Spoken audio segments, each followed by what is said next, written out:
రామచంద్రరావు నమ్మకస్తుడు, నమ్మదగిన పార్టీ నాయకుడు. 4 దశాబ్దాలుగా సిద్ధాంతాలను నమ్ముకొని పార్టీలో వినయ విధేయ రామచంద్రుడిగా ముద్రపడ్డారు. డమ్మీ కాదు అలా అనేవాళ్లకు డాడీనంటూ బీజేపీ తెలంగాణ రాష్ట్ర పగ్గాలు తీసుకున్న రామచంద్రరావు 2028లో అధికారమే లక్ష్యమంటున్నారు. అత్యంత కీలక సమయంలో పార్టీ అప్పగించిన పదవి తనకు అలంకారం కాదని బృహత్తర బాధ్యత అంటున్నారు. కొత్త పాత నాయకుల మధ్య వర్గపోరు నడుస్తున్న సమయంలో అధ్యక్ష పదవిని చేపట్టిన రామచంద్రుడికి పార్టీని నడిపించడం అంత సులువేం కాదు, కత్తి మీద సామి. అయినా అధిష్టానం అండదండలతో అందరినీ ఏకతాటిపైకి తీసుకొచ్చి జాతీయ నాయకత్వానికి అధికారం అప్పగిస్తానంటున్న రామచంద్రరావుతో ఈ వారం క్రాస్ ఫైర్.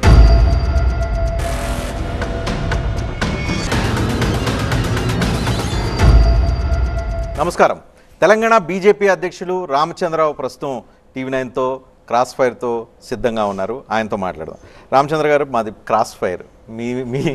మీరేమో సౌమ్యులు, కానీ మీరు బీజేపీ అధ్యక్షుల తర్వాత నాలో ఫైర్ దాగి ఉంది అని అంటూ ఉన్నారు. ఈ 4 రోజుల్లో ఏమైనా ఫైర్ చూపించడానికి అవకాశం దొరికిందా? అంటే నేనేమంటున్నా అంటే సౌమ్యుడు అనేది it's my character and fire అనేది ఇట్స్ మై ఇన్నర్ క్వాలిటీ. అది నాలో ఫైర్. తెలంగాణ సమాజం ఎస్పెషల్లీ భారతీయ జనతా పార్టీ కార్యకర్తలు, నాయకులు ఎదురు చూస్తున్నారు మీలో ఫైర్ ఎప్పుడు చూస్తామా అని. డెఫినెట్లీ ఫైర్ చూస్తారు. ఇప్పుడే కదా స్టార్ట్ అయింది, ఇప్పుడు ఇగ్నైట్ అయింది. ఇది తెలిసి ఫైర్ ఇన్ ది బిగినింగ్.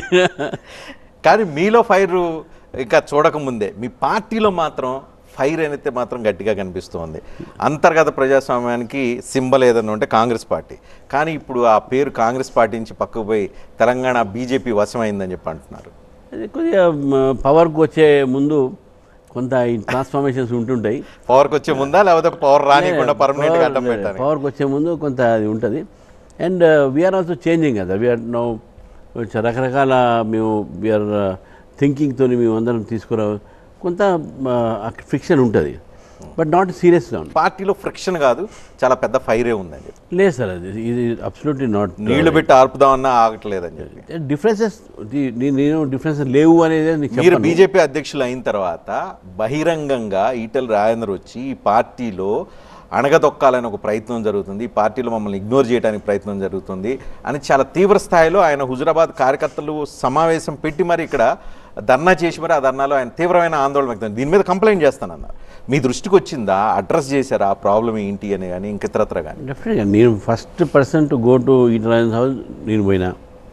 ఈ ఇష్యూ అయ్యే ముందు ఆయన ఇంట్లో రాత్రి 1 o'clock దాకా ఇద్దరం మాట్లాడినాం. ఆయన కొన్ని సమస్యలు చెప్పుకున్నాడు. ఆయన ఇది లేదంటే నేనేమంటా, ఏ పార్టీలో ఉన్నా ఇది కుటుంబ సమస్య, కుటుంబాల సమస్యలు ఉంటాయి, దానికి పరిష్కారం ఉంటుంది, డెఫినెట్గా ఉంటుంది. ఊరు గప్పిన నిప్పులాగా అది ఫైర్ అంతర్గతంగా ఏదో ఒక రోజున బ్లో అవుట్ అవుతుంది, లావాలాగా. నాకు పూర్తి నమ్మకం ఉన్నది. నేను ఈరోజు వాళ్ళ కోఆపరేషన్తోనే నేను పార్టీ నడుపుతా, లేదని కాదు. I agree there are some differences ఉంటాయి. ఆ డిఫరెన్సెస్ ఏంటి? డిఫరెన్సెస్ ఎవరి మధ్య? డిఫరెన్స్ మనకు కూడా ఐ కాంట్ అసెస్ ఇట్. మీరు అధ్యక్షులుగా మీరు చెప్పలేకపోతున్నారు, నేను బయట వ్యక్తిని కాబట్టి నేను ఓపెన్గా చెప్తాను. ఇద్దరు కరీంనగర్ నాయకులు, ఒకళ్ళు సెంట్రల్ మినిస్టర్, ఇంకొకళ్ళేమో స్టేట్కి సంబంధించిన ముఖ్యమైన ఎంపీ ఈటెల రాజేందర్ అండ్ బండి సంజయ్. వీళ్ళిద్దరి మధ్య వర్గపోరు ఉందా లేదా? అంటే వర్గపోరు ఏం నాకైతే కనబడలేదు. నేను కరీంనగర్ కూడా 2-3 సార్లు పోయినా, మనం ఎమ్మెల్సీ వేసినప్పుడు నాకు కనబడలేదు. ఎక్కడైనా డిఫరెన్సెస్ ఉన్నాయి. ఇప్పుడు మేము మాట్లాడినప్పుడు కూడా మీరు ఒకసారి చూడండి, ఈటెల రాజేందర్ గారు మాట్లాడినప్పుడు ఎవరి పేరు కూడా తీయలే. ఒకటి ఇది ఓన్లీ ఇన్ఫరెన్స్, ఎందుకంటే ఇన్ఫరెన్స్ దాన్ని. బండి సంజయ్ గారు కూడా ఎక్కడ కూడా ఎవరి పేరు తీయలే, మాట్లాడలేదు. ఏముంది డిఫరెన్స్? ఎవరి మీద మాట్లాడారు ఏందనేది జనరల్. పార్టీ అంతర్గత సోషల్ మీడియాలు సంబంధించిన వ్యక్తులు తన్ని కించపరుస్తున్నారని చెప్పి, అలానే మీరు కూడా అధ్యక్షులైన కొత్తలో మిమ్మల్ని డమ్మీ అని చెప్పి ప్రాపగాండా చేసింది కూడా విత్ ఇన్ ద మీ పార్టీకి సంబంధించిన ఒక సెక్షన్ ఆఫ్ మీ వ్యతిరేకులు అవ్వచ్చు, వీళ్ళందరూ కావచ్చు.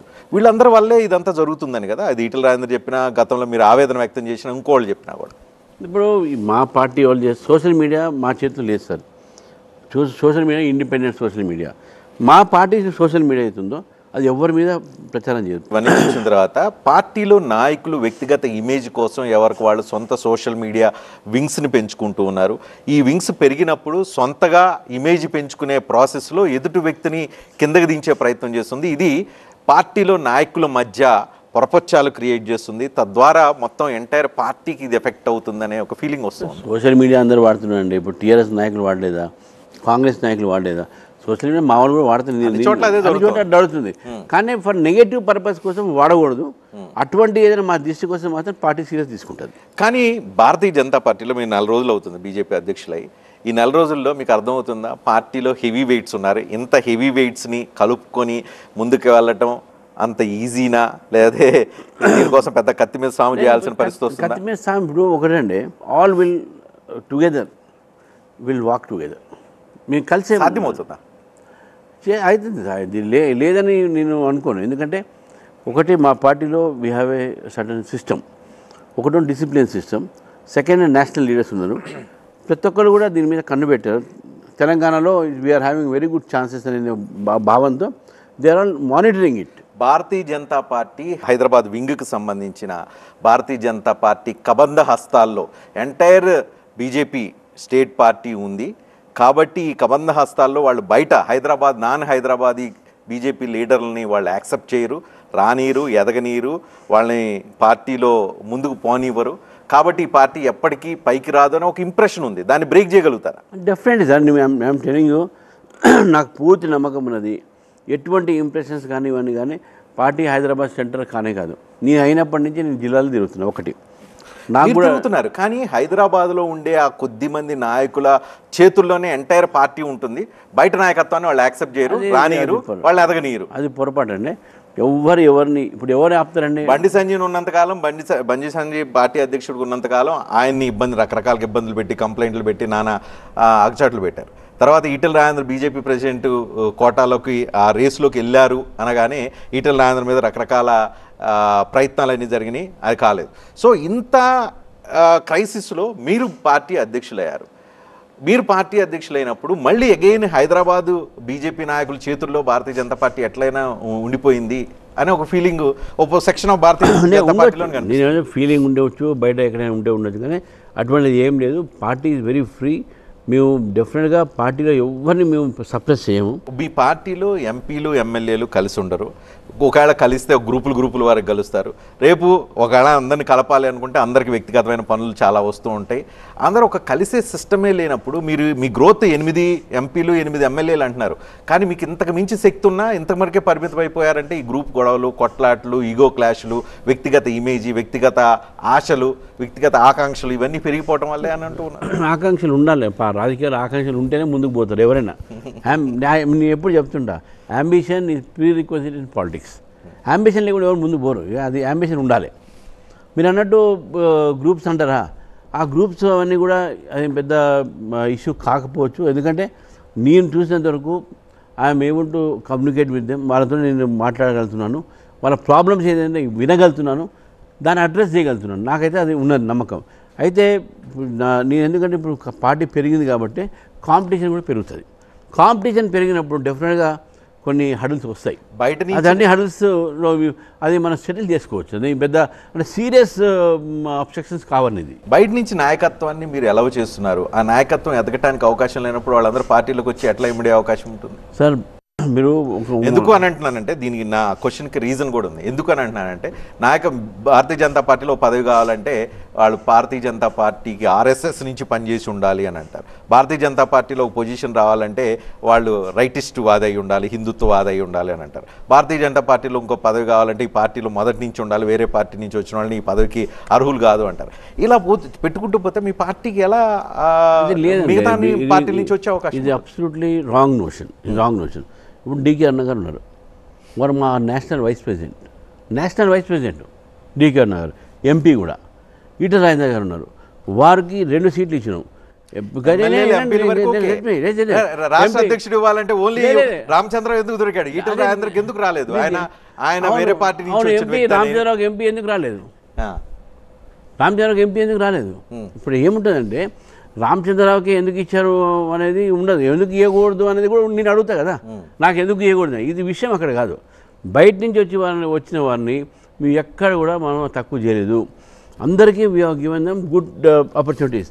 మహేష్ రెడ్డిని తీసుకొచ్చి ఎల్పీ లీడర్గా పెట్టారు, ఎల్పీ లీడర్గా పనిచేయడానికి అవకాశం ఇవ్వలేరని చెప్పి ఆయన నెత్తి నోరు బాదుకుంటారు. అట్లా ఏమన్నా అంటే ఇంతకుముందే నాకు ఏం చెప్పదు కానీ అట్లేం లేదు, is having free hand. Bharatiya Janata పార్టీకి ఓన్లీ పార్లమెంట్ ఎలక్షన్లోనే సీట్లు ఓట్లు వస్తాయి, అసెంబ్లీ ఎన్నికల్లో రావు. ఇది ప్రూవ్ అవుతుంది, గత 3-4 ఎలక్షన్ ప్రూవ్ అవుతుంది. అసెంబ్లీలో కూడా మా 85 ఓట్స్ వచ్చినాయి. ఒకప్పుడు మా ఊర్లో ఎవరికి బీజేపీ తెలంగాణ ఒక ఊర్లో 80, అసెంబ్లీలో 80 వస్తాయి, పార్లమెంట్లో 200 వస్తాయి. ఎట్లా వస్తాయి? Because party is growing sir. ఇప్పుడు గతంలాగా లేదు. Bharatiya Janata Party is people's hope now in Telangana. ఈ రాష్ట్రంలో తెలంగాణలో ప్రస్తుతం అధికారంలో ఉంది కాంగ్రెస్ కాబట్టి కాంగ్రెస్కి ప్రత్యామ్నాయంగా ఈ రోజుకి బీఆర్ఎస్ని చూస్తున్నారు కానీ బీజేపీని చూడలేదు. ఎందుకని? లేదు, రాంగ్ అది. ఇప్పుడు మీరు ఊర్లలో పోండి, నేను వస్తున్న people are seeing towards BJP. ఈరోజు బీఆర్ఎస్ చూశారు. బీజేపీని ఎలా చూస్తున్నారు, దేనికి చూస్తున్నారు? ఓ ప్రజా ఉద్యమాలు లేవు, ఓ ప్రభుత్వం మీద ఒక సీరియస్ విమర్శలు లేవు, లేకపోతే ప్రభుత్వం చేస్తున్న ప్రజా వ్యతిరేక నిర్ణయాలు ఏమన్నా మీకు కనిపిస్తూ ఉంటే వాటి మీద యాజిటేషన్ లేదు, అంత కాంప్రమైజింగ్ బీఆర్ఎస్ ఏమైనా చేసిందంటారా? మేము ఏం చేసి జైలుకు పోయింది మేము, కొట్లాడేది మేము, రోడ్డు మీద పడేది మేము. ఇప్పుడు ఫర్ ఎగ్జాంపుల్ బీఆర్ఎస్ టైంలో అనుకోండి, సంజయ్ గాంధీ జైలుకు పోయారు, మా కార్యకర్త అరెస్ట్ అయ్యారు, మా యువ మోర్చా వాళ్ళు జైలుకు పోయారు. వాళ్ళు కాంగ్రెస్ పోయినరా? ఫుక్కడిగా సీఎంఏ కూర్చున్నారు. అక్కడ 2023లో బీజేపీకి రావాల్సింది కాంగ్రెస్ తనుకుపోయింది అనేది ఒక చర్చ ఉంది. అది అవునా కాదా తర్వాత డిబేట్ చేద్దాం. కానీ ఇప్పుడు భారతీయ జనతా పార్టీ గత సంవత్సర కాలంలో కాంగ్రెస్ అధికారంలోకి వచ్చిన దగ్గర నుంచి ఒక సీరియస్ యాజిటేటివ్ ప్రోగ్రామ్ కనిపించడం లేదు. మీరు ఈవెన్ రేవంత్ రెడ్డి ముఖ్యమంత్రిగా ఆయన నేరుగా భారతీయ జనతా పార్టీని టార్గెట్ చేసిన, ప్రధానమంత్రి నరేంద్ర మోడీని అనేక దఫాలుగా తిట్టినా కూడా భారతీయ జనతా పార్టీ నాయకులు ఎక్కడా ఎవరు ఏం మాట్లాడలేదు. లేటెస్ట్గా ఆయన 75 ఏళ్ళకి రిటైర్ కావాలంటే రిటైర్ కావట్లేదు అనేది కూడా రేవంత్ రెడ్డి ఈరోజు ఒక కీలకమైన స్టేట్మెంట్ ఇచ్చారు. మొన్న అంతకుముందు ఆయన ఒరిజినల్ బీసీఏ కాదన్నారు, అంతకుముందు ఆయన ఫేక్ సర్టిఫికేట్లు పెట్టారన్న. ఇన్నన్నా కూడా భారతీయ జనతా పార్టీ తెలంగాణ నాయకత్వం ఎందుకు నిర్లిప్తతో నిరాశతో కదా ఇవాళ 5,000 మందితో ఇవాళ ధారణా చేసింది. ఇవన్నీ కౌంటర్ చేయడానికి కదా. బీసీ ఫేక్ బీసీ అంటాము, ఇవన్నీ అంటాము. 75 అవన్నీ అసలు చర్చ రాలేదు, వీళ్ళు తీసుకొస్తున్న చర్చ. వీళ్ళు ఎందుకు? నేను అంటున్నాను, ఎక్కడో తెలంగాణ బీజేపీ నాయకత్వం కాంగ్రెస్తో కాంప్రమైజ్ అయిపోతుందని బయట బీఆర్ఎస్ 100% లేదు. We don't compromise with any party. Compromise అయితే we don't even compromise anything. మా ఐడియాలజీ మేము కాంప్రమైజ్ కాము, మా ఒక ప్రత్యర్థులతో మేము కాంప్రమైజ్ కాము. We will not compromise either with BRS or with Congress. We are going to fight. అంతే. తెలంగాణలో బీజేపీ నాయకత్వంలో నిరాశ నిస్పృహలు ఎక్కువగా ఉన్నాయా, లేకపోతే చావ చచ్చిపోయిందా? ఏం లేదు సార్. We are no. మీరు చూడండి, మీరు ఒక 10 రోజులు చూడండి, మీరు party will again be a very vibrant party, very fighting spirit తో పార్టీ ముందుకు పోతుంది. ఎలా అవుతుంది? సేమ్ గొడవలు కొట్లాట్లు ఉంటాయి, సేమ్ గ్రూప్ తగాదాలు ఉంటాయి, సేమ్ ఈగో క్లాషెస్ ఉంటాయి భారతీయ జనతా పార్టీలో. అక్కడ ఒక పక్కన కవిత గురించి బీఆర్ఎస్ లో క్లారిటీ వాళ్ళకి వచ్చేసింది. హరీష్ అండ్ కేటీఆర్ కలిసి పనిచేస్తున్నారు. వాళ్ళంతా రోజు కలెక్టివ్ గా అక్కడో మీటింగ్ ఇక్కడో మీటింగ్ పెట్టుకుని టైగర్ అండి. వాళ్ళు ఏం చేస్తున్నారు? ఓన్లీ పేపర్ టైగర్, ట్విట్టర్ టైగర్లే. మేము రోడ్డు మీద పడుతుంది, మేము రోడ్డు మీద పోయి ప్రజల బంధం పోతుంది మేము. వాళ్ళు ఏం పోయారంటే ప్రజల మధ్యన వాళ్ళు ఇంకా కౌంటర్ ఎలిగేషన్స్ కౌంటర్ ఎలిగేషన్స్ అవే నడుస్తున్నాయి వాళ్ళకు. కానీ ప్రజల రియల్ ప్రాబ్లమ్ మాకు తెలుసు. We're going to have. మొన్నటి వరకు మా ఆర్గనైజేషన్ స్ట్రక్చర్స్లో మేము బిజీలో ఉండే మెంబర్షిప్ అది ఇది. ఇప్పుడు అయిపోయింది. No we're going to be in full fighting mode with Congress party. Bharatiya Janata Party అధికారంలోకి వస్తుందని మీరు ఏ రకంగా చెప్పగలుగుతారు? నల్గొండలో మీ కార్యకర్తలు లేరు, మీరే చెప్తూ ఉన్నారు. హుజూర్ నగర్లో 200 ఓట్లు వచ్చినాయి అని చెప్పి. 200 ఓట్లతో మీరు అధికారంలోకి ఆ సీటు గెలుచుకోండి. ఒక ఊళ్ళో సరే ఎంటైర్ కాన్స్టిట్యున్సీలో 2,000 ఓట్లు అయ్యే అవకాశం ఉంది. లేదు అనుకుంటే ఒక 5,000 ఓట్లు అయ్యే అవకాశం ఉంది. ఏ రకంగా గెలుస్తారు? నల్గొండలో క్యాడర్ లేరు, లీడర్ లేరు. ఖమ్మంలో క్యాడర్ లేరు, లీడర్ లేరు. హైదరాబాద్ హాఫ్ ఆఫ్ ది కాన్స్టిట్యున్సీలో క్యాడర్ లేరు, లీడర్ లేరు. మీరు పొలిటికల్ అబ్జర్వర్గా మీరు చాలా నాకు తెలుసు, because you're good political observer also. మీరు చూడండి, త్రిపురలో మాకు ఒక వార్డు మెంబర్ లేడు. నువ్వు త్రిపురలో 3 సార్లు గెలిచినాము, అధికారంలో వచ్చినాం. హర్యానాలో మాకు 3 ఎమ్మెల్యేలు ఉండే, అక్కడ 3 సార్లు మేము అధికారంలో నార్త్ ఈస్ట్ లో మాకు ఎంట్రీ లేకుండే. అటువంటి ఆల్ 7 స్టేట్స్ అక్కడ ఇక్కడ పెరుగుతుంది. బెంగాల్లో కమ్యూనిస్టులు కథం పెట్టారు, బెంగాల్లో కమ్యూనిస్టులు కథం పెట్టి మీరు ఎదిగారు, త్రిపురలో కమ్యూనిస్టులు కథం పెట్టి మీరు ఎదిగారు. ఇక్కడ ఎవరిని, కాంగ్రెస్ ని బీఆర్ఎస్ ని ఎవరిని కథం పెట్టబోతున్నారు? మేము ఎవరిని కథం చేయాల్సిన అవసరం లేదు సార్. మీ పబ్లిక్ నే మమ్మల్ని ఎన్నుకోమంటాం మనం. రామచంద్ర గారి దగ్గర ప్లాన్ ఆఫ్ యాక్షన్ ఉందా? డెఫినెట్లీ. మీరు చూడండి, ఐ డోంట్ నేను రివీల్ చేసుకోలేదు, బట్ తొందరగా చూడండి how people will come to BJP. BJP is only alternative in Telangana sir. మీకు రజనీకాంత్ గారు ఈరోజు రాసుకోండి మీ interview, mark these words. Next time BJP is going to power and BJP is only alternative. మాతో చాలా మంది టచ్లో ఉన్నారు. You will see the beginning of joinings. Sorry to say, మిమ్మల్ని అంటున్నాను అనుకోకండి. బట్ నేను ఆ క్వశ్చన్ అడగాలి కాబట్టి అడగాలనిపిస్తుంది కాబట్టి అడుగుతున్నా. 4 సార్లు మీరు ఓడిపోయారు, ఒకేసారి ఎమ్మెల్సీకి గెలిచారు, మిమ్మల్ని బీజేపీ ప్రెసిడెంట్గా తెలంగాణలో పెట్టారు, మీరు రాష్ట్రంలో అధికారంలోకి వస్తుందని చెప్పి బలంగా గట్టిగా బల్లగుద్ది చెప్తారు. హౌ? అప్పటి సిచ్యువేషన్ వేరే. నేను 4 సార్లు ఓడిపోయినా, yes I lost because my area was weak. I lost because BJP was week.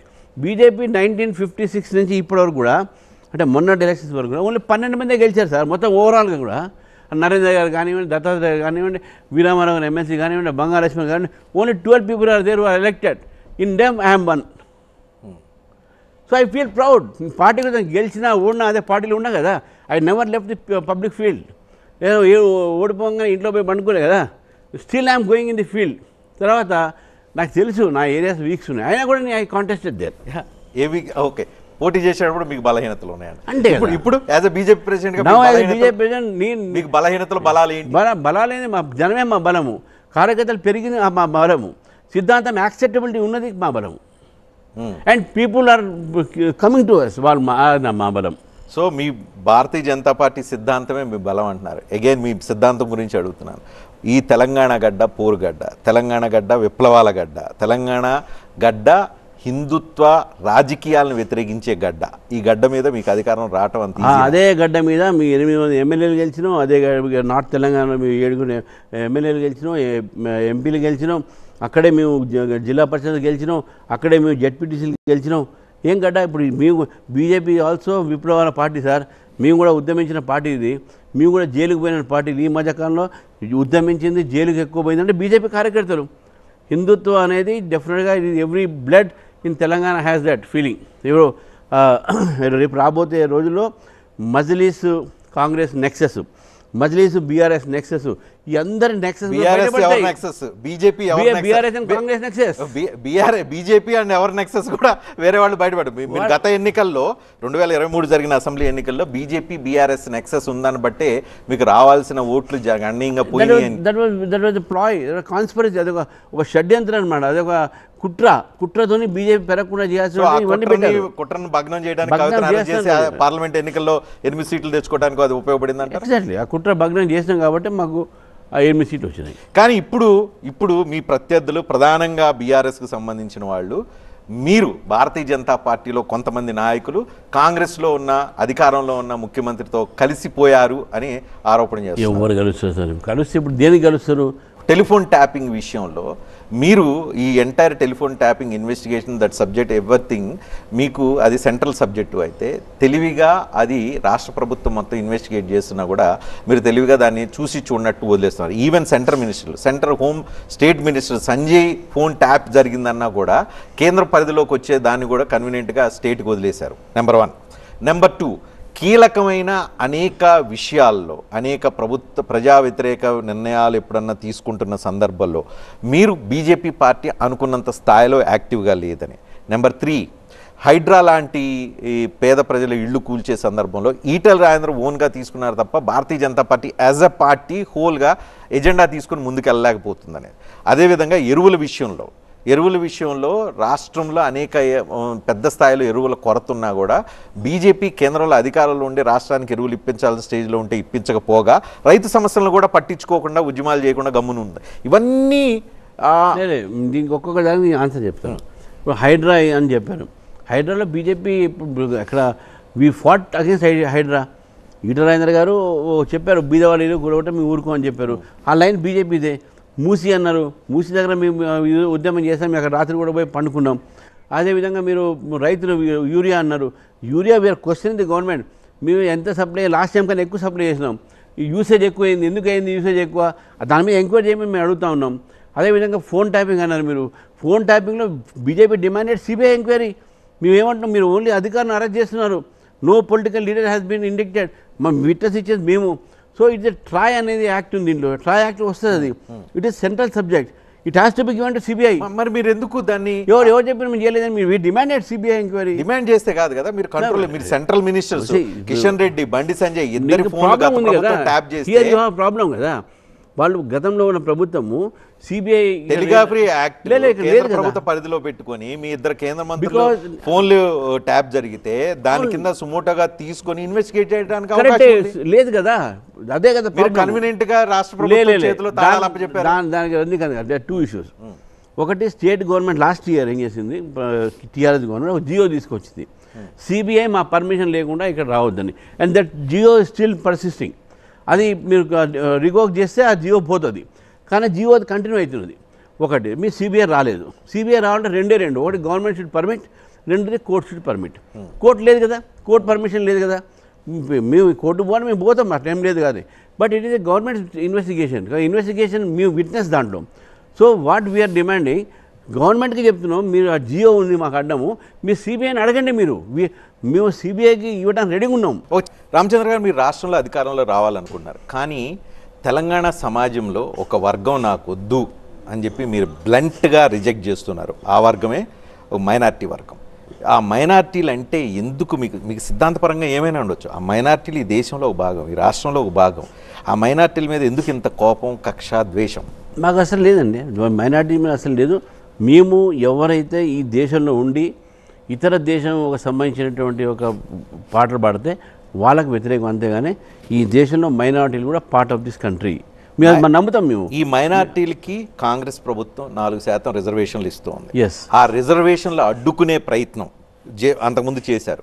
సరే, అది వాళ్ళు ఏదో తిప్పలు పడ్డారు ఆ రిజర్వేషన్లు.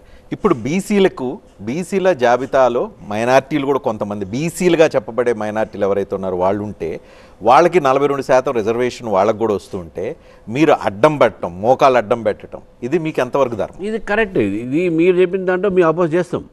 ఎందుకు అపోజ్ చేస్తామంటే మతం ఆధారంగా ఏది కూడా నిర్ణయం తీసుకోకూడదు. ఎందుకంటే భారతదేశం విభజన కూడా అదే రకంగా అయింది.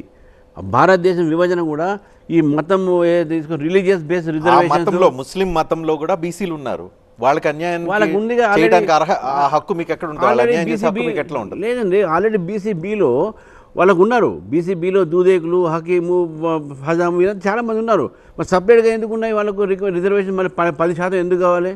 అది కాకుండా ఏంటంటే ఇప్పుడు మళ్ళీ ఈబీసీ రిజర్వేషన్స్ ఉన్నాయి, దాంట్లో కూడా ముస్లిమ్స్ రిజర్వేషన్స్ ఉన్నాయి. ఈ డబుల్ ట్రిపుల్ రిజర్వేషన్ ఏందనేది తెలంగాణ ఒక్కటి ప్రత్యేకత, లేకపోతే దేశం మొత్తంలో భారతీయ జనతా పార్టీ ఇదే విధానంలో ఉంటుంది? దేశవ్యాప్తంగా కూడా. మరి దేశవ్యాప్తంగా ఇదే ఉంటే భారతీయ జనతా పార్టీ అధికారంలో ఉన్న సోకాళ్ళు గుజరాత్తో సహా ఉత్తరప్రదేశ్, ఇతరతర రాష్ట్రాల్లో అక్కడ మైనార్టీలుగా కొంతమంది ముస్లిం జాబితాల్లో ఉన్నారు. వాళ్ళు అక్కడ రిజర్వేషన్లు వాళ్ళకి దక్కుతూ ఉంది. అక్కడ దక్కుతున్నప్పుడు ఇక్కడ దక్కడానికి ఏంటి ప్రాబ్లం? నేను ఇంతకుముందు చెప్పిన బీసీబీ గ్రూప్లో గతంలో హజాము, ఇది మన ఫకీరు, అదేవిధంగా దూదేకులు ఇక్కడ కూడా ఉన్నది. ఈ రిజర్వేషన్ సిస్టమ్ రాకముందు కూడా ఇవి కూడా అక్కడ ఉన్నాయి. మొత్తం దేశవ్యాప్తంగా దక్కుతుంది కదా, వాళ్ళకే ఉంది కదా. వాళ్ళకి బీసీబీలో ఉన్నారు వాళ్ళు ఆల్రెడీ. ఇప్పుడు 42% రిజర్వేషన్లు రాజకీయ ఎందుకు ఇవ్వాలండి? ఇప్పుడు దాంట్లో బీసీలు నష్టపోతారు కదా. మీరు BC E, you're never BC E question కోర్టులో ఉంది. మీరు ఏదైతే బీసీలో నడుపుతున్నారు, బీసీఈ మైనార్టీలుగా చెప్పబడుతున్న మీరు ఏదైతే దూదేకుల ఇతరతర కులాల ఏవైతే ఉన్నాయో ఆ మైనార్టీ వర్గాలు, ముస్లిం మైనార్టీల్లో వాళ్ళకి 42% స్థానిక సంస్థల రిజర్వేషన్లో వాళ్ళకు కూడా ఎంతో కొంత హక్కు దక్కితే ఆ హక్కుని మీరు ఎందుకు అడ్డుకుంటున్నారు? వాళ్ళ హక్కు కాదు సార్, అది బీసీల మీద ద్వేషంతో మైనార్టీలు అడ్డం పెట్టి రాజకీయం చేస్తున్నారు. వాళ్ళ హక్కు కాదు, అది వాళ్ళ హక్కు కాదు, ఇది బీసీల హక్కే. గుజరాత్లో 70 ముస్లిం ఉపకులాలకు బీసీ హోదా ఇచ్చారు. యూపీలో 79 కులాల్లో 38 ఉపకులాలకు ఓబీసీ రిజర్వేషన్లు ఇచ్చారు. కర్ణాటకలో ఇచ్చారు, రాజస్థాన్లో ఇచ్చారు, మధ్యప్రదేశ్లో ఇచ్చారు, అస్సాంలో ఇచ్చారు. తెలంగాణ ఇచ్చారని చెప్పండి కదా, అది కూడా చెప్పండి. ఆంధ్రప్రదేశ్, తెలంగాణకు ఉన్నాయి కదా. నేనేమంటున్నా, ఓన్లీ ఫార్ ముస్లిం రిజర్వేషన్ బిల్లులు ఎక్కడ లేదు. వాళ్ళని కూడా బీసీలో కొంతమంది ఐడెంటిఫై చేసి తీసుకొచ్చారు. సపరేట్గా ముస్లిం లేదు నేనేది, అక్కడ సపరేట్గా ముస్లిం రిజర్వేషన్ ఉంది, అక్కడ లేదు. బీసీ ఈ జాబితాలో వెనుకబడిన ముస్లిం కులాలకు సంబంధించిన ఎవరైతే ఉన్నారో వాళ్ళకి రిజర్వేషన్లు కల్పిస్తూ ఇచ్చారు. నేను అదే అంటే కులాలు లేవు సార్, అది క్లాస్ కింద తీసుకొచ్చారు. కులాలు లేకపోతే గుజరాత్లో, యూపీలో, అస్సాంలో, రాజస్థాన్లో అక్కడ ఈ ఉపకులాల పేరుతో మైనార్టీలకు ఇస్తున్న రిజర్వేషన్లు ఏంటి? అక్కడ అది ఏంటంటే ఒకేషన్ మీద ఇచ్చారు వాళ్ళకు. ఒకేషన్ అంటే వాళ్ళు చేసే పనుల మీద ఇచ్చారు. బేసిక్ గా మీకు బీసీలకి రిజర్వేషన్లు ఇవ్వటం ఇష్టం లేదు కాబట్టి చెప్పి ఆపుతున్నారు. అది రాంగ్. అది ఏదైతే అణిచివేత, సమాజంలో దూరంగా నెట్టివేయబట్టడం, వెనుకబాటుతనం, వీటిని ప్రాతిపదికగా రిజర్వేషన్లు కల్పించారు. ఆ ప్రాతిపదికల్లో నీకు హిందువుల్లో ఉన్నారు, ఇతర కులాలకు సంబంధించి ఇతర మతాల్లో కూడా కొంత ఉన్నారు. మైనారిటీల్లో వాళ్ళు చేసే పనులను బట్టి వాళ్ళ వెనుకబడతనాన్ని అదే అణచివేతను లేకపోతే దూరంగా నెట్టివేయటం పట్టాన్ని వీటన్నిటిని బేస్ చేసుకొని వాటిని బీ కేటగిరీలో పెట్టారు. లేదు అదే కాదు, ఇది ఈ క్వశ్చన్ అంటే కాదు. ఇది నేనేమంటున్నా అంటే బీసీలో ఉన్నటువంటి ఒక ఏదైతే కులాలు ఉన్నాయో లేకుంటే బీసీ వర్గాలు ఏదైతే ఉన్నాయో అవన్నీ కూడా ఒక ఒకేషన్స్ మీద వాళ్ళు తీసుకొచ్చిన తర్వాత ముస్లిమ్స్లో కూడా దాంట్లో కొన్ని కులాన్ని కలిపారు. దీంట్లో కానీ కుల అంటే కొన్ని వర్గాన్ని కలిపారు. నేను మొత్తం వినాలి ఇది, ఎందుకంటే ఇది మీ వ్యూవర్స్ కూడా చూస్తుంటారు. దీని తర్వాత ఏం చేశారంటే రాజశేఖర రెడ్డి గారు 4% రిజర్వేషన్స్ పెట్టి అది ఉండగా మళ్ళీ వాళ్ళని తీసుకోలేదు, వాళ్ళకి మళ్ళీ దాంట్లో సపరేట్గా ఉన్నాయి. మేము అనే పాయింట్ ఏంటంటే ఇది ఏదైతే రిజర్వేషన్స్ ఏది ఉన్నాయో this is for education and employment, article 15(4) and 16(4). ఇది పొలిటికల్ రిజర్వేషన్స్ లేదు, పొలిటికల్ రిజర్వేషన్ ముస్లిమ్స్కి లేదు. బట్ ఈ యొక్క సాకు మీద మీరు ముస్లిమ్స్ కూడా బీసీఈ కింద రిజర్వేషన్ తీసుకొచ్చి పొలిటికల్ రిజర్వేషన్ తీసుకొచ్చి హైదరాబాద్ లాంటి ప్లేస్లో 35 సీట్లు బీసీలకు రావాల్సింది. ఈరోజు ఎంఐఎం ముస్లిమ్స్ గెలుస్తున్నారు. ఎవరికి నష్టమైంది అది? మీరు బీ కేటగిరీలో ఉన్న ముస్లింలకు ఏవైతే వెనుకబడిన ముస్లింలకు దక్కుతున్న రిజర్వేషన్లు కూడా తీసేసి ఎస్సీ ఎస్టీలకి ఇస్తానని ఈరోజు మీరు అఫీషియల్గా కిషన్ రెడ్డి రూపంలో అనౌన్స్మెంట్ చేసి ఈ వర్గాల్ని రెచ్చగొట్టే ప్రయత్నం చేయట్లేదా? ఎప్పుడు వాళ్ళని తీసేస్తాం ఎస్సీ ఎస్టీ వర్గం ఎప్పుడు? ఈరోజు కిషన్ రెడ్డి మీ బహిరంగ సభలో ఆయన చెప్పారు. ఏమన్నారు? ఏవైతే 4% రిజర్వేషన్ ఇప్పటివరకు ఏదైతే ఆ 4% తీసి మిగతా బీసీబీలో ఉన్న వాళ్ళ మీద మాట్లాడలేనా? బీసీబీలో ఉంటే బీసీబీలో ఉంటుంది అది. ఈ 4% రిజర్వేషన్స్ ఏది ఉన్నాయో ఒకవేళ అది 4% రిజర్వేషన్ ఎక్సెస్గా ఆల్రెడీ ఉంది కాబట్టి అవి తీసేసి అవి ఎస్సీ ఎస్టీలు పంచుతుంటున్నాము. ఈ రాష్ట్రంలో ఈ తెలంగాణ రాష్ట్రంలో ఆల్మోస్ట్ 13% ఉన్న ఈ ముస్లిం జనాభా పట్ల మీకు ఎందుకు ఇంత కోపం? వీళ్ళు లేకుండా మీరు తెలంగాణలో రాజకీయం చేయడం సాధ్యమవుతుందా?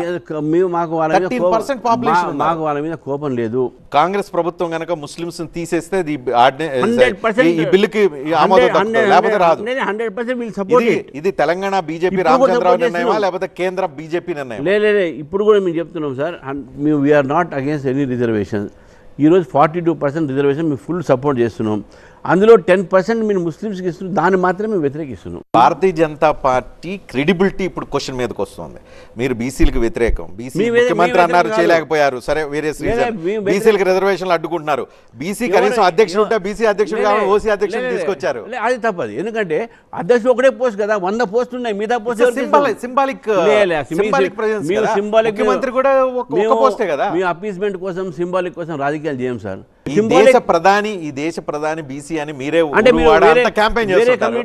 తెలంగాణకు వచ్చేది మాత్రం సపరేట్. వేరే కమ్యూనిటీ రావద్దు అనేది అయితే మా ఆలోచన లేదు కదా, మీ ఆలోచన లేదు. పార్టీ పోస్ట్ నిర్ణయం అయితే అవుతుందో అది పార్టీ నిబద్ధత మీద అవుతుంది, నాట్ ఆన్ క్యాస్ట్.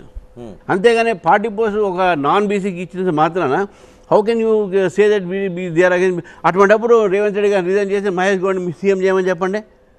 అది కూడా పెద్ద పోస్ట్. నేను ఇప్పుడు కూడా చెప్తున్నాను కదా, రేవంత్ రెడ్డి గారు అంత ప్రేమ వాళ్ళ బీసీల మీద ఉండుంటే let them resign, Ponnam Prabhakar చేయమని చెప్పండి, లేదు మహేష్ గౌడ్ చెప్పండి. అంటే దిస్ ఇస్ నాట్ సో. మీరు ప్రెసిడెంట్ అయిన దగ్గర నుంచి అన్ని కాంప్లికేటెడ్ ఇష్యూస్ తగులుతున్నాయి. సో బనకచర్ల అనే ఇష్యూ 2 రాష్ట్రాల మధ్య అత్యంత వివాదాస్పదంగా ఉంది. అసలు భారతీయ జనతా పార్టీ స్టాండ్ ఏంటి? క్విక్గా వచ్చిన పాయింట్ ఒకటే పాయింట్ సార్, 2 రాష్ట్రాలు కూడా దానికి కలుపుకొని తెలంగాణకు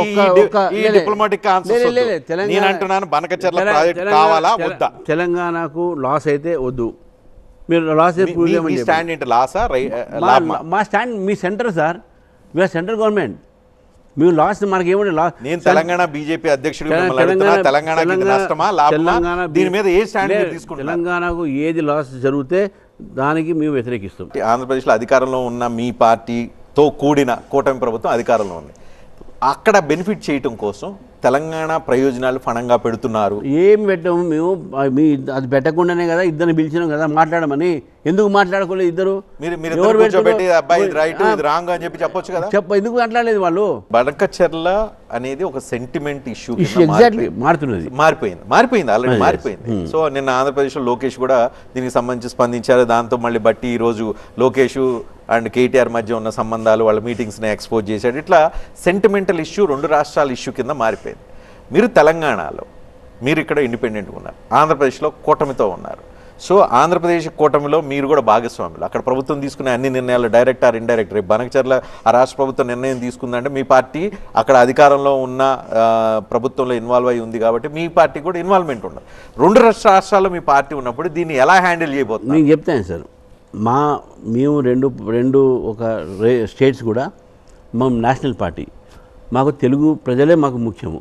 తెలుగు ప్రజలు ముఖ్యమైన రాష్ట్రం అయినప్పుడు ఒక రాష్ట్రం, నేను ఒక ప్రెసిడెంట్ కాబట్టి ఈ రాష్ట్రం ఒక సంబంధించిన ఇంట్రెస్ట్ నేను చూస్తాను. ఫస్ట్ ఈ రాష్ట్రం సంబంధించిన ఇంట్రెస్ట్ చూస్తాను. ఈ రాష్ట్రానికి నిజంగా కూడా ప్రభుత్వం ఈ విధంగా లాస్ అవుతుంది మనకు అని చెప్పి మాకు ఆల్ పార్టీ నాకైతే తెలియదు, అందుకే చెప్తే నేను పోలేదు కాబట్టి మా వాళ్ళు ఎవరు పోయి నాకు రఘునందన్ వెళ్ళారు, నాకు తెలియదు అక్కడ ఏం మాట నాకైతే తెలియదు, నేను లేను. ఏ విధంగా లాస్ అవుతుందో వాళ్ళు నిజంగా కన్విన్స్ చేయగలిగితే we'll stand by Telangana, people of Telangana and తెలంగాణతోనే మేము ఉంటాం. కాళేశ్వరం ప్రాజెక్టు గురించి వద్దాం. కాళేశ్వరం ప్రాజెక్టు రిపోర్టు కమిషన్ పూర్తి చేసి ఇచ్చింది. సరే, రేపు మాపు క్యాబినెట్లో పెడతారు, విషయాలు బయటకు వస్తాయి. ఈరోజు అయితే ఆ పార్టీకి సంబంధించిన పీసీసీ అధ్యక్షుడు అయితే డైరెక్ట్గా దీంట్లో కేసీఆర్ దోషిగా కమిషన్ నిర్ధారించింది, మొత్తం తప్పులు చేశారు, ప్రాజెక్ట్ డిజైన్లకు వ్యతిరేకంగా, ఇంజనీర్ల డిజైన్లకు వ్యతిరేకంగా కట్టారు, ఇప్పుడు సోన్స్ చెప్పారు. బీజేపీ స్టాండ్ ఏంటి అసలు కాళేశ్వరం మీద? మేము కాళేశ్వరంలో ఫస్ట్ మేము చెప్తున్నాం, దాంట్లో కరప్షన్ జరిగింది, అది ఏటీఎం. మీ ప్రాజెక్టుకు యాక్చువల్లీ మీకు చెప్పండి, మహారాష్ట్ర మా గవర్నమెంట్ ఉండే, మా గవర్నమెంట్తోనే అప్పుడు ప్రాజెక్టు క్లియరెన్స్ తీసుకున్న వాళ్ళు, ఆ గవర్నమెంటే నో అబ్జెక్షన్ చెప్పింది. ఈ ప్రాజెక్టుకు సహకారం దానివల్ల అయింది. అందుకే నేనేమంటున్నా అంటే, యాజ్ ఎ బీజేపీ ప్రెసిడెంట్గా ఈ ప్రాజెక్టుకు we're never opposed. We're oppose only in the corruption of the మేము అందుకని అది ఏటీఎం చెప్తూనే ఉన్నాం. ప్రాజెక్టుకు మేము ఎప్పుడు అగేన్స్ కాము, ప్రజలకు మంచి జరిగితే మేము ఎందుకు త్రుటిలో తప్పించుకుపోయిన ఈటెల రాజేంద్ర ఆ ప్రాజెక్ట్ అద్భుతమైన ప్రాజెక్టు, తెలంగాణకు వరద అని, తెలంగాణకి అద్భుతమైన ఇరిగేషన్ ప్రాజెక్టు, దీనికి అనుమతులన్నీ కరెక్ట్గా ఉన్నాయి, ఎవ్రీథింగ్ ఈజ్ పర్ఫెక్ట్ అని కమిషన్ ముందు చెప్పారు, నాకు ఇంటర్వ్యూలో చెప్పారు, అందరికీ చెప్తున్నారు. మీకు ఇంటర్వ్యూ చెప్పారు, నేను చూశాను. అప్పుడు ఆయన వారు మినిస్టర్ అక్కడ, అప్పుడు collective responsibility of the entire cabinet, వారు ఈ కెనాట్ గో బ్యాక్. బట్ నేను కూడా ఏం చెప్తున్నానంటే, ఈరోజు కాళేశ్వరం ప్రాజెక్టులో ఎక్కడెక్కడ రీఅలైన్మెంట్ చేశారో, మార్చారో, ఏమేమి రిజర్వాయర్స్ మార్చుకున్నారో, ఎక్కడ ప్లాన్ డిజైన్ మార్చారో, కేసీఆర్ గారు ఇంజనీర్స్ చెప్పకుండా వేరే చేశారా లేదా అన్నీ ఫాల్టే కదా. Project is something different, but interfering in the original plan is different. Project ప్రయోజనం కాదా? డెఫినెట్గా ప్రయోజనం ఉండాలి కదా, ఉంటేనే కదా మేము కూడా మా మహారాష్ట్ర గవర్నమెంట్ సపోర్ట్ చేసిన ఆ రోజు వీళ్ళు ప్రయోజనం అయితే కదా ఇచ్చింది మనం. ఇప్పుడు తర్వాత అయిందా లేదా, తర్వాత అయితే నాకు తెలిసిన వరకు అయితే ఇట్ వాజ్ నాట్ ఒక ఇది కొన్ని ఎకరాలకే వచ్చింది, ఎంతైతే అనుకున్నాం 1,00,000 ఎకరాలు 1,00,00,000 ఎకరాలు దాకా ఏం రాలే కదా నీళ్ళు అయితే వచ్చినాయి అని చెప్తున్నాను, మీ పార్టీ నాయకులే చెప్తున్నారు. లేదు, అంత రాలే, ఏదైతే అనుకున్నా అంత రాలేదు. తర్వాత అన్ని రెయిన్ ఫెడ్తో డెవలప్ అయినాయి, కానీ not because of this project. Okay, ఒకవేళ కమిషన్ రిపోర్ట్లో ఆ రోజున్న క్యాబినెట్ది, ఆ రోజున్న క్యాబినెట్లో ఉన్న వ్యక్తులు తప్పు చేశారు అని అంటే, ఇప్పుడు మీ పార్టీలో ఉన్నవాళ్ళు కొంతమంది ఉన్నారు కాబట్టి లీగల్ కోర్స్ తీసుకుంటారు కదా సార్. దాని పార్టీ పరంగా ఏమి, మా పార్టీలో only we're concern with corruption. కేంద్ర రాష్ట్ర సంబంధాల గురించి మాట్లాడదాం. గత ప్రభుత్వం బీఆర్ఎస్ అధికారంలో ఉన్న దగ్గర నుంచి ఇప్పటి వరకు ప్రతిసారి చర్చ జరుగుతోంది. తెలంగాణ ముఖ్యమంత్రి ప్రధానమంత్రిని నరేంద్ర మోడీని ఆయన బడే బాయ్ అని చెప్పి చాలా ఆప్యాయంగా ప్రేమగా సంబోధించారు. అంత బడే బాయ్ అని చెప్పి ఆయన సంబోధిస్తే కనీసం చోటే బాయ్ అదే చూసన్నా ఏం చేయలేకపోవడానికి కారణం తప్పు సార్. లాస్ట్ 11 సంవత్సరాల నుంచి మేము 12 లక్షల కోట్లు ఇచ్చినామండి, ఏమి ఇవ్వలేదు. ఏమి ఎట్లయితే ఏ రాష్ట్రానికి ఇవ్వండి, కొత్తగా ఈ రాష్ట్రంలో ఏమైనా ఇచ్చారా? అట్లా వీళ్ళు అడిగారా? 12 లక్షల తెలంగాణ ప్రభుత్వం ఎవరు అధికారంలో ఉన్నా రావాల్సిందే. లేదు, అది కాదు రాంధికాంత్ గారు, నేను ఇప్పుడు వీళ్ళు మన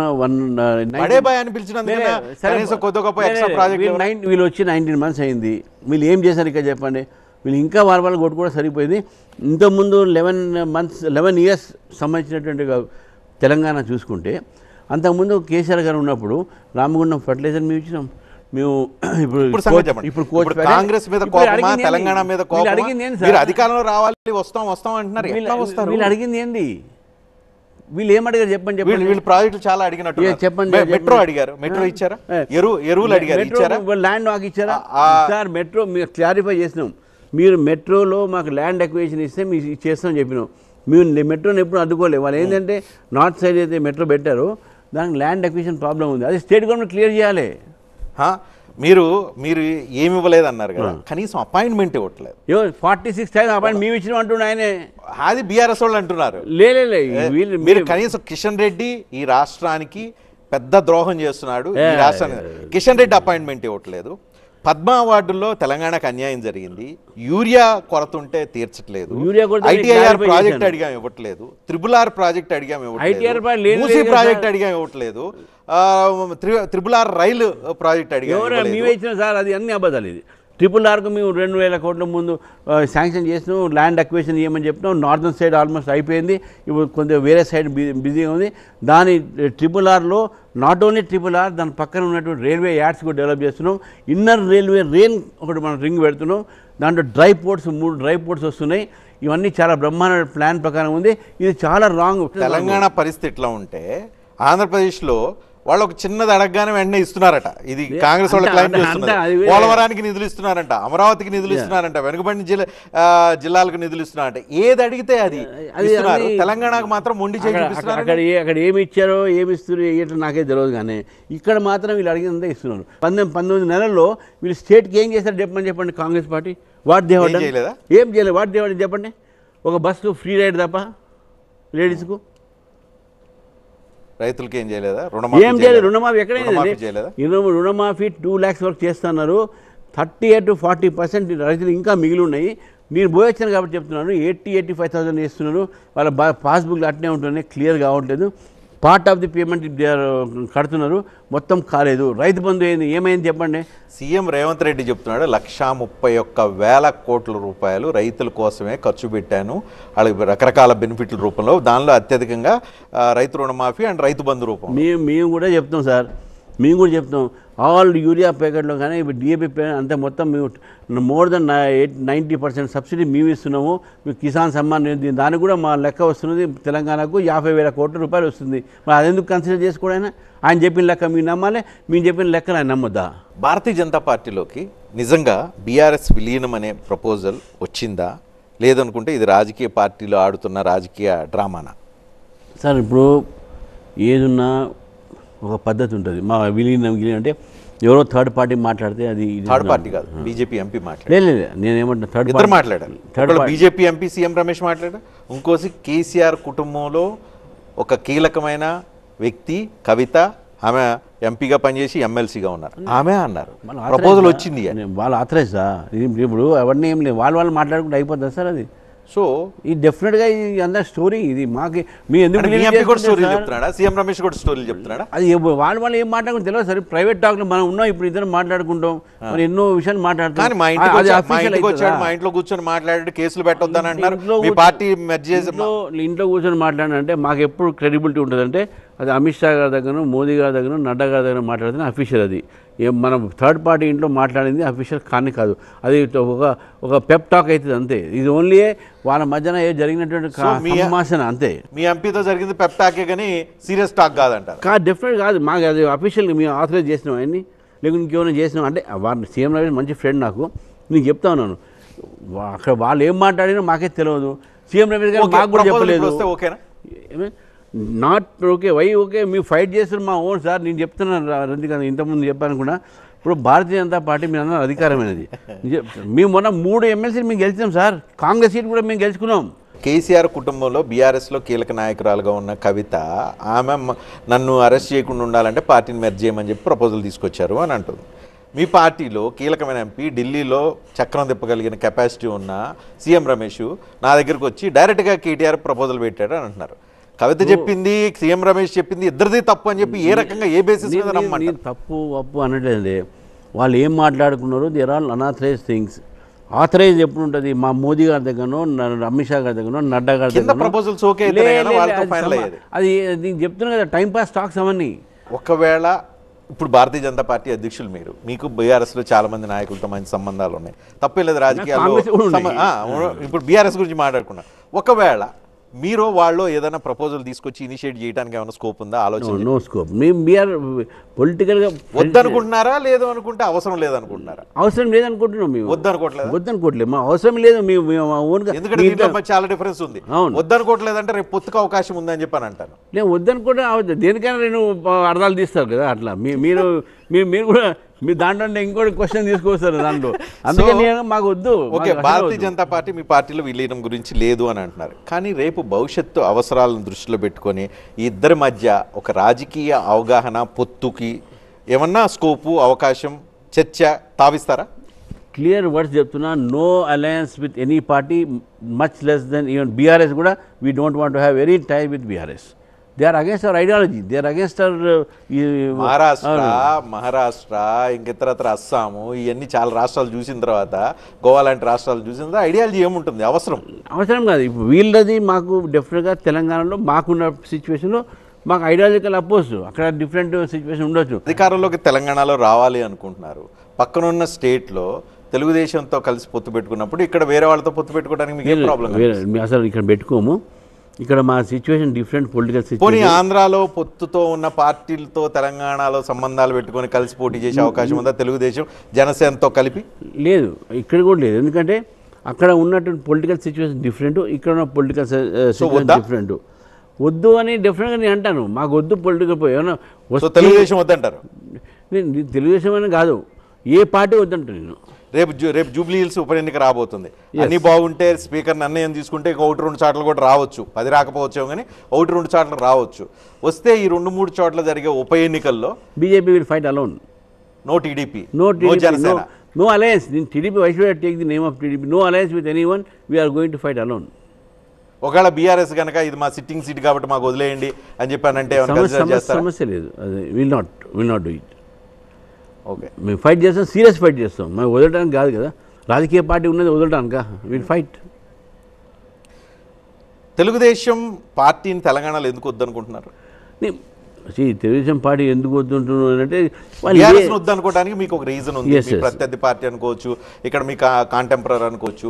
తెలుగుదేశం మీద ఆధారపడి కేంద్ర ప్రభుత్వం నడుస్తున్నప్పుడు తెలుగుదేశానికి తెలంగాణలోకి రావాలని ఉత్సాహం ఉన్నప్పుడు ఇక్కడ ఆ పార్టీతో కలిసి మీరు వెళ్ళటానికి మీరు అభ్యంతరం విషయం కాదు. ఇక తెలుగుదేశం 2019 తర్వాత వీ ఫాట్ అలోన్, మీరు తెలుగుదేశం పోలేదు. On the other hand Telugu Desam వెంట విత్ కాంగ్రెస్. సరే what ever maybe the reason, వేరే మాట. మేము ఇక్కడ మా ఒక స్ట్రెంత్ ఏతుందో మా ఓన్గా పెరిగింది, మాకు అక్కడ పార్ట్నర్స్ ఉన్నారు, వీ రెస్పెక్ట్ దెమ్, వాళ్ళు we have respect for leaders and others. ఇక్కడ leave this ground to us, will develop అనేది మేము తెలుగుదేశం సంబంధించినటువంటి క్యాడర్ కూడా కింద చాలామందితో మాట్లాడాం. చాలామంది తెలుగుదేశం క్యాడర్ మాత్రమే ఉన్నారు. ఫర్ ఎగ్జాంపుల్ గరికపాటి మోహన్ రావు గారు ఉన్నారు, చాడా సురేష్ రెడ్డి గారు ఉన్నారు, చాలామంది తెలుగుదేశం లీడర్స్ మా పార్టీ జాయిన్ అయ్యారు. సో కాబట్టి we don't think that Telugu Desam will try to put candidates here. వాళ్ళు డెఫినెట్గా భారతీయ జనతా పార్టీ తెలంగాణలో ఇంకా తెలుగుదేశం పార్టీకి ఓట్ బ్యాంక్ ఉంది. ఆంధ్రాకి సంబంధించిన ఇంకా ఓటర్స్ తెలంగాణ ఓటర్లుగా మారిపోయే, ఆంధ్ర రూట్స్ ఉన్న వాళ్ళు తెలంగాణ ఓటర్లుగా మారిపోయిన వాళ్ళు చాలామంది ఉన్నారు. సో వాళ్ళందరి ఓట్ బ్యాంక్ మీకు వద్దా? మీరు ఏమంటున్నాను, నేను ఇప్పుడు అదే అన్నా కదా, మేము వాళ్ళ పార్టీలో చాలామంది లీడర్స్ మా దాంట్లో ఉన్నారు. సో ఫైనల్గా మీరు చెప్పండి, తెలంగాణలో 2028కి specific action plan, goal reach అవడానికి యాక్షన్ ప్లాన్ మీ దగ్గర ఏంటి? 1-2 పాయింట్స్. Only 2 points sir. మేము ఈ యొక్క ప్రభుత్వం వ్యతిరేకంగా ఇంతకుముందు చేసినట్టు మేము ఉద్యమంతోనే మేము స్టార్ట్ చేస్తాం. ఈ యొక్క ప్రభుత్వం చేసిన తప్పిదాని మీద ఉద్యమాలు చేస్తారా? Definitely fight against them. Street fight చేస్తారా లేకపోతే పొలిటికల్ ఫైట్? అంటే it never be street fight. నేను at least I don't political street fight అంటే దట్ మీన్స్ ఉద్యమాలు ర్యాలీలు. I don't believe street fight and but నిరసన కార్యక్రమాలు. నిరసన కార్యక్రమాలు కానీ వాళ్ళ ఫెయిల్యూర్స్ని ఎక్స్పోజ్ చేస్తాం పబ్లిక్ దగ్గర. రెండోది we'll develop our organisation right from the grass root level. ఎక్కడైతే మేము వీక్గా ఉన్నామని అనిపిస్తున్నామో అక్కడ we'll try to strengthen our party. Both మాకు ఆల్రెడీ 40 lakhs మెంబర్షిప్ అయినాయి. మాకు ఇప్పుడు 35,000 బూత్స్లలో 28,000 బూత్స్లలో we have got system setup ఉంది. దీన్ని మేము we'll strengthen it. And local body ఎలక్షన్స్లో this will be our test for us. First time we are going in big way. ఇంతకుముందు ఆదిలాబాద్లో కొన్ని అక్కడ కొన్ని గెలిచేది. బట్ దిస్ టైం సిస్టమేటిక్గా వార్డ్ మెంబర్ నుంచి జడ్పీటీ దాకా మ్యాక్సిమం సీట్స్ మేము పోటీ చేసి గెలిచేటప్పుడు మా బేస్ని పెంచుకునే ప్రయత్నం చేస్తాం. అండ్ థర్డ్లీ వీ ఇన్వైట్, మళ్ళీ చెప్తున్నాం, మీరు క్వశ్చన్ చేసినా కూడా, we invite people, youth and women and also leaders from other parties to join us and we'll together definitely నన్ను నమ్మండి, పార్టీని నమ్మండి, మా నాయకత్వం నమ్మండి, మా ఐడియాలజీ నమ్మండి, మోదీని నమ్మండి. Believe Modi. CM candidate Ramchander Rao అని ముందు నో చెప్పాలి. నో నో సీఎం నాకు అది కూడా లేదు, కోరిక అది కూడా లేదు చెప్తాను. I don't have any ambition at all. ఇప్పుడు ఒక తెలుగు రాష్ట్రాల్లో పాదయాత్ర కల్చర్ ఉంది. పోనీ పాదయాత్ర చేస్తారు? పాదయాత్ర డెఫినెట్గా యాత్రాస్ ఉంటాయి. ఇఫ్ నాట్ పాదయాత్ర జీప్ యాత్ర ఉంటుంది, లేకుంటే బస్ యాత్ర ఉంటుంది. Definitely we're going to have yatra. And yatra కూడా మార్పు కోసం ఉంటుంది యాత్ర. ఓకే. మీకు ఢిల్లీలో కేంద్రంలో అధికారం రావాలంటే ప్రధానమంత్రి నరేంద్ర మోడీని చూపిస్తారు. అలానే తెలంగాణలో అధికారం రావాలంటే ఎవరో ఒకళ్ళు చూపించాలి కదా. అవసరం లేదు.